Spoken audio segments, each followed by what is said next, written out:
बोलो गुरुदेव भगवान की जय। प्यारे कृष्ण कन्हैया लाल की जय। श्री रामचरितमानस बालकांड 241वें दोहे से 240 हो गए थे। राजकुंवर ते ही अवसर आए, मनहु मनोहरता तन छाए। गुण सागर नागर बरबीरा, सुंदर श्यामल गौर शरीरा। उसी समय राजकुमार राम और लक्ष्मण वहां आए। वे ऐसे सुंदर हैं मानो साक्षात मनोहरता ही उनके शरीरों पर छा रही हो। सुंदर सांवला और गोरा उनका शरीर है। वे गुणों के समुद्र, चतुर और उत्तम वीर हैं। राज समाज विराजत रूरे, उड़े गन महु जनु जुग विधि पूरे। जिनके रही भावना जैसी, प्रभु मूरत देखी तिन्ह तैसी। प्रभु मूरत तिन्ह देखी तैसी। वे राजाओं के समाज में ऐसे सुशोभित हो रहे हैं मानो तारागणों के बीच में दो पूर्ण चंद्रमा हो। जिनकी जैसी भावना थी, प्रभु की मूर्ति उन्हें वैसी ही दिखी। देखहि रूप महारन धीरा, मनहु वीर रसु धरे शरीरा। डरे कुटिल नृप प्रभु ही निहारी, मनहु भयानक मूर्ति भारी। महान रणधीर राजा लोग श्री रामचंद्र जी के रूप को ऐसा देख रहे हैं मानो स्वयं वीर रस शरीर धारण किए हुए हो। कुटिल राजा प्रभु को देखकर डर गए, मानो बड़ी भयानक मूर्ति हो।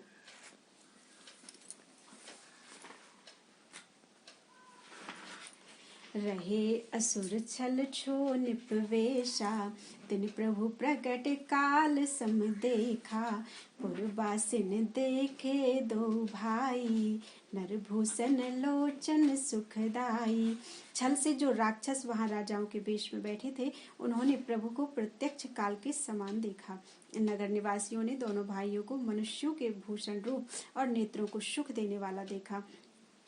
नारी बिलो कहीं हरसिहिय, निज निज रुचि अनुरूप। जनु सोहत सिंगार धरी, मूर्ति परम अनूप। स्त्रियां हृदय में हर्षित होकर अपनी अपनी रुचि के अनुसार उन्हें देख रही हैं, मानो श्रृंगार रस ही परम अनुपम मूर्ति धारण किए सुशोभित हो रहा हो। विदुषन प्रभु विराट मय दीसा, बहुमुख कर पग लोचन सीसा। जनक जाति अवलोकहि कैसे, सजन सगे प्रिय लागहि जैसे। विद्वानों को प्रभु विराट रूप में दिखाई दिए, जिसके बहुत से मुंह, हाथ, पैर, नेत्र और सिर हैं। जनक जी के सजातीय कुटुंबी प्रभु को किस तरह यानी कैसे प्रिय रूप में देख रहे हैं, जैसे सगे सजन यानी संबंधी प्रिय लगते हैं। सहित विदेह बिलो कहीं रानी, शिशु सम प्रीति न जाति बखानी। जोगिन परम तत्वमय भाषा, शांत शुद्ध सम सहज प्रकाशा। जनक समेत रानियां उन्हें अपने बच्चे के समान देख रही हैं। उनकी प्रीति का वर्णन नहीं किया जा सकता। योगियों को वे शांत, शुद्ध, सम और स्वतः प्रकाश परम तत्व के रूप में देखे। हरि भगतन देखे दो भ्राता, इष्ट देव एव सब सुख दाता। राम ही चितव भाए जेहि सिया, सो स्नेह सुख नहीं कथनिया। हरि भक्तों ने दोनों भाइयों को सब सुखों के देने वाले इष्ट देव के समान देखा। और सीता जी जिस भाव से श्री रामचंद्र जी को देख रही हैं, वह स्नेह और सुख तो कहने में ही नहीं आता।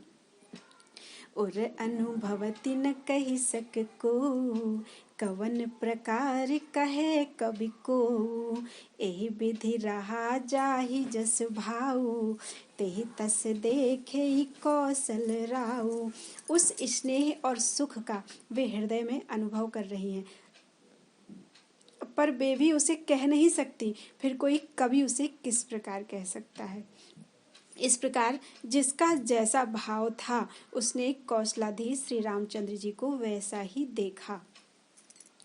राजत राज समाज महु, कौशल राज किशोर। सुंदर श्यामल गौर तन, विश्व विलोचन चोर, सुंदर सांवले और गोरे शरीर वाले तथा विश्व भर के नेत्रों को चुराने वाले कौशलाधीश के कुमार राज समाज में इस प्रकार सुशोभित हो रहे हैं।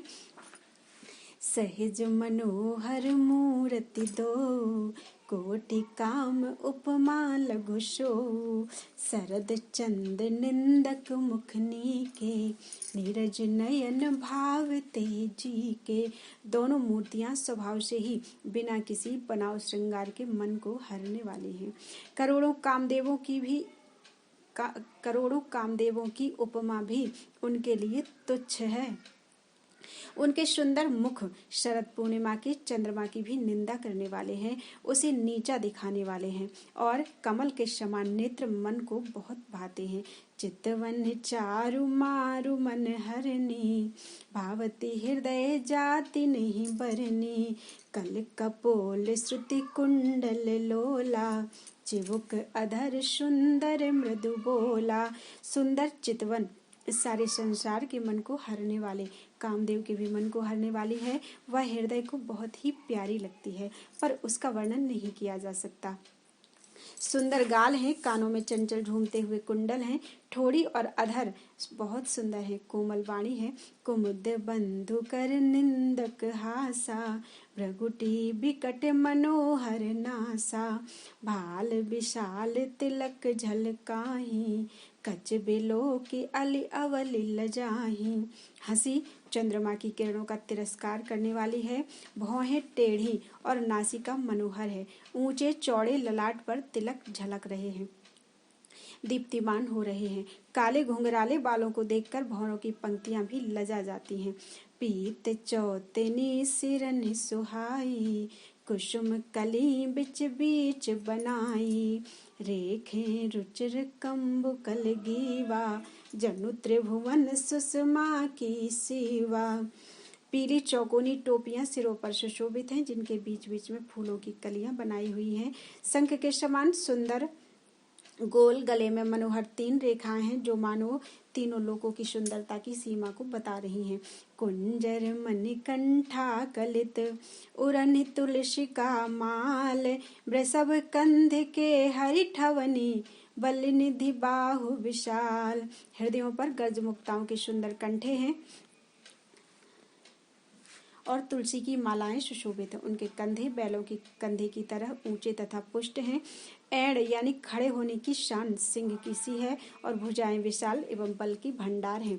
कटितो नीर पीत पट बांधे, कर सर धनुष बाम बर कांधे, पीत जग उपवीत सुहाए, नख सिख मंजू महा छवि छाए।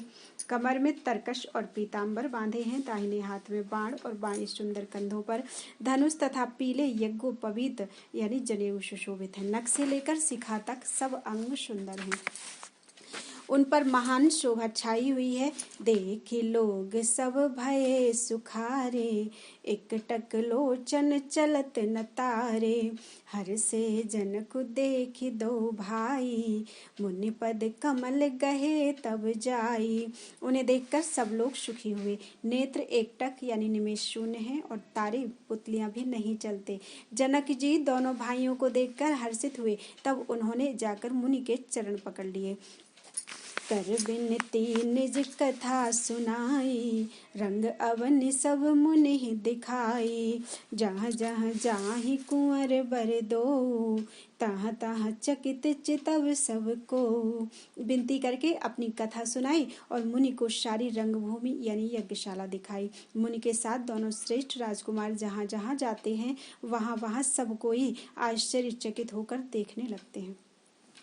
निज निज रुख राम ही सब देखा, को न जान कछु मरम विशेखा, भली रचना मुनि नृप सन कहेऊ, राजा मुदित महासुख लयऊ। सबने राम जी को अपनी अपनी ओर ही मुख किए हुए देखा, परंतु इसका कुछ भी विशेष रहस्य कोई नहीं जान सका। मुनि ने राजा से कहा, रंगभूमि की रचना बड़ी सुंदर है। विश्वामित्र जैसे निष्प्रह विरक्त और ज्ञानी मुनि से रचना की प्रशंसा सुनकर राजा प्रसन्न हुए और उन्हें बड़ा सुख मिला। सब मंचन ते मंच एक सुंदर विशद विशाल, मुनि समेत दो बंधु तहाँ बैठा रे महिपाल। सब मंचों से एक मंच अधिक सुंदर, उज्ज्वल और विशाल था। स्वयं राजा ने मुनि सहित दोनों भाइयों को उस पर बैठाया। प्रभु ही देखी सब नृप ही हारे, जनु राकेश उदय भय तारे। अस प्रतीत सबके मन माही, राम चाप तो रब सक नाही। प्रभु को देखकर सब राजा हृदय में ऐसे हार गए, निराश एवं उत्साहहीन हो गए, जैसे पूर्ण चंद्रमा के उदय होने पर तारे प्रकाशहीन हो जाते हैं। उनके तेज को देखकर सबके मन में ऐसा विश्वास हो गया कि रामचंद्र जी ही धनुष को तोड़ेंगे, इसमें संदेह नहीं। बिनु भंजेहु भव धनुष विशाला, मेले ही सिय राम उर्माला। अस विचारी गवनहु घर भाई, जशु प्रताप बल तेज गवाई। इधर उनके रूप को देखकर सबके मन में यह निश्चय हो गया कि शिवजी के विशाल धनुष को जो संभव है ना टूट सके, बिना तोड़े भी सीता जी श्री रामचंद्र जी के ही गले में जयमाल डालेंगे, अर्थात दोनों तरह से ही हमारी हार होगी और विजय श्री रामचंद्र जी के हाथ रहेगी। यूं सोचकर वे कहने लगे, हे भाई, ऐसा विचार कर यश प्रताप बल और तेज गवा कर बेहसे अपर भूप सुनबानी, जे अविवेक अंध अभिमानी। तोरे हूँ धनुष ब्याहु अवगाहा, बिनु तोरे को कुंवर बियाहा। दूसरे राजा जो अविवेक से अंधे हो रहे थे और अभिमानी थे, यह बात सुनकर बहुत हंसे। उन्होंने कहा, धनुष तोड़ने पर भी विवाह होना कठिन है, अर्थात सहज ही में हम जानकी को हाथ से जाने नहीं देंगे, फिर बिना तोड़े तो राजकुमार को ब्याह ही कौन सकता है। एक बार कालऊ किन हो, सिय हित समर जितब हम सो। यह सुनि अवर महिप मुस्काने, धर्मशील हरि भगत सयाने। काल ही क्यों ना हो, एक बार तो सीता के लिए उसे भी हम युद्ध में जीत लेंगे। यह घमंड की बात सुनकर दूसरे राजा जो धर्मात्मा हरिभक्त और सयाने थे मुस्कुराए। सिय बिहाह विराम, सिय बियाह विराम, गर्भ दूर करे नृपन के, जीति कुशक संग्राम, दशरथ के रन बांकुरे। उन्होंने कहा, राजाओं के गर्भ दूर करके जो धनुष किसी से नहीं टूटता, किसी से नहीं टूट सकेगा, उसे तोड़कर श्री रामचंद्र जी से सीता जी को ब्याहेंगे। रही युद्ध की बात, सो महाराज दशरथ के रण में बाकी पुत्रों को युद्ध में तो जीत ही कौन सकता है। बोलो वृंदावन बिहारी लाल की जय।